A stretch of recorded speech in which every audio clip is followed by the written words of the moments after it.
almost as famous as Hannibal himself are the elephants he used in battle. These were the Carthaginians' terror weapon. Small numbers of elephants could have a massive effect. It's not hard to imagine why. The sight of charging elephants would strike fear into any right-thinking person facing them. Elephants are mainly terror weapons. They scare the living daylights out of the enemy, make them run away. They're big, they're grey, they make strange noises, they're smelly, they frighten people. There's something that no one's ever seen before, particularly for a Roman. You've never seen an animal that's that sort of size, and you certainly haven't seen one bearing down on you in great numbers. So all it has to do is turn up and come charging towards you, and you're already pretty scared. You cannot imagine how fast an elephant can be if he goes wild. The most people, they think an elephant is very slow and because he's so big. He's like 40-45 kilometers per hour. He can move very, very fast. So I think it's a very effective weapon in the war. The elephants used by the Carthaginians were a smaller, now extinct breed of African elephant from the foothills of North Africa's Atlas Mountains. The deployment of the battle elephant wasn't particularly subtle. Immediately before the battle, the elephants were first plied with wine. I can imagine he used some alcohol, because elephants, they like alcohol, like beer or wine or something like this. They will drink it, and it's like the effect is like for people. Some people are very shy, so they drink some alcohol, and they're the biggest fighter in the world. And this isn't with an elephant.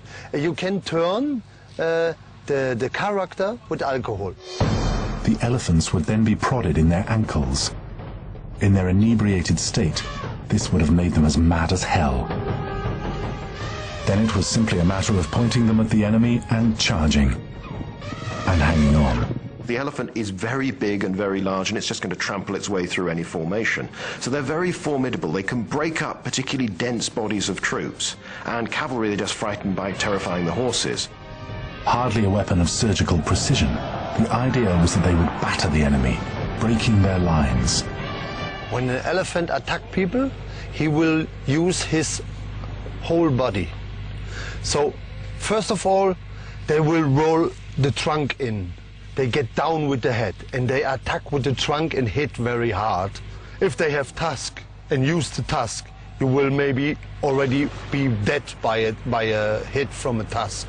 And the feet, they go on and smash everything under the feet. They go like tomato juice. However, there was a fundamental flaw to this weapon system. They were inherently unpredictable. The problem is that they're temperamental creatures. They really don't naturally do this sort of thing, and they don't want to be in a noisy, colourful, swirling battle.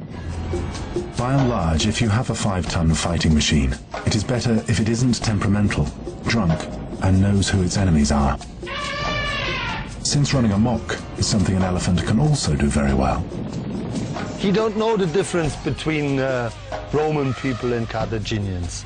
They only learn to attack people. And it don't matter what, black, white, yellow, green, they go and attack everything.